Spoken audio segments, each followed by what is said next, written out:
Shouts out to all the pescatarians, to people that love seafood, and to everyone that can't eat meat on Fridays because of Lent. This one's for you. Let's get it poppin'.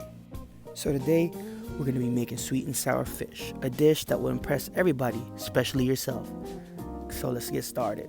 So we got here is Alaskan cod. I actually caught this cod. I jumped off a boat, played at chess. He lost, so he jumped back in, and then came here in the kitchen, and I butchered it up. And then now we're slicing into nice thick chunks. When I make sweet and sour fish, I don't make it too small or too thin. You want it to actually have a little bit of body to it. And if you cut it too small, it tends to get a little drier faster. So this makes sure it kind of stays juicy. And then after you cut it, we're gonna go ahead and season this. You know, it takes a little bit of time. I feel like this is one of the longer processes inside of this recipe. Nice thick chunks like that. Boom. A little bit of sal and paminta or pepper, you know, for people with culture, right? You know, mix, machucando, mix it up. Boom.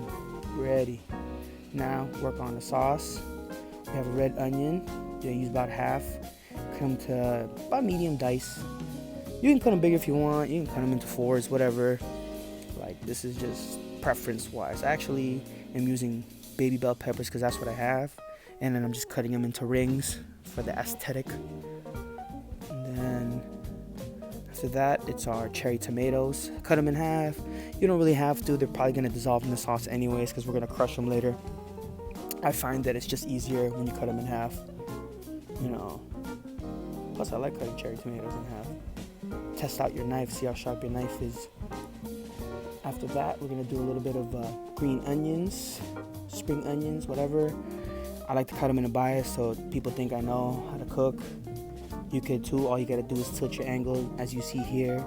People start thinking like, yo, what did you like? Were you an Iron Chef, or did you at least work at Panda Express? And you're like, yeah, both, you know. So look at our prep. Looks cool, easy. Look at that, 4 ingredients, easy. Now we're gonna start with our breading for our pescado. I'm just using cornstarch. You can use whatever breading technique you want. This, I feel like with cornstarch, it gets a little bit crispier. It holds to the sauce better, especially too that this fish goes into the sauce after you fry it. There you go, just throw them in there, make sure they're coated evenly. Take off the excess. You don't want too much coating. You don't want not enough. Make sure there's the wet spots when you're breading them. And then 375, 350, 375 into the fryer. Make sure that they don't stick to the bottom. Also, don't overcrowd your fryer because you want to make sure that all the fish cook evenly and they don't just like kind of your fryer oil just drops temp and then it's floating in oil. You don't want that. So while that's going, make sure your wok is getting nice and hot, ready for our sauce. Everything comes together in about 5 minutes, like Voltron. Bang, bang, bang. Once your fish is ready, your sauce is ready, toss it, boom, ready to impress. Check your fish, make sure they're not sticking together. Into the wok, we'll throw our onions and our peppers. Give them a nice toss. Look at that. You would think.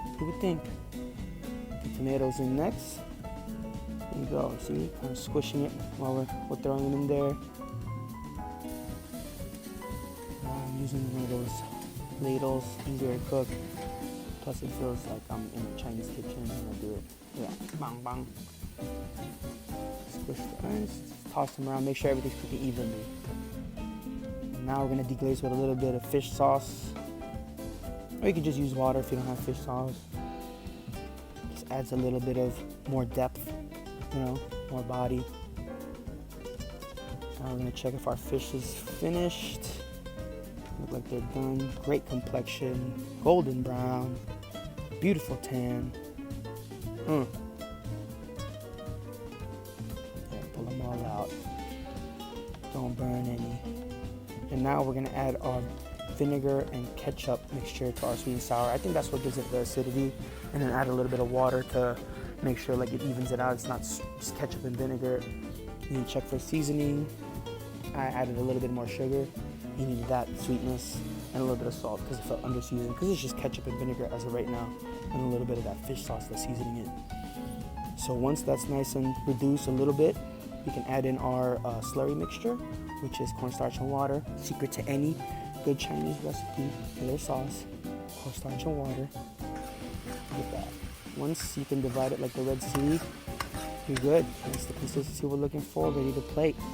So if you're thinking about bringing this to a party, you're thinking about doing this somewhere else, just keep it separated, the sauce and the fish. And as soon as you get there, you'll be like, make a big commotion, bring out a huge plate, and be like, yo, check this out. And they're gonna be like, damn, what did you do? Like, what is this? I thought it was a birthday party, not an Iron Chef show. And you're like, yup. And it'll be plated up in front of them, nice and crisp. Hear that? Just that, steal the show. Someone's birthday, not anymore. They'll be like, yo, where did you learn this? And I was like, yo, I'm watching YouTube. That's it. Look at that. Looks good, impressive, tastes good. Throw in the green onions, they're gonna lose their mind.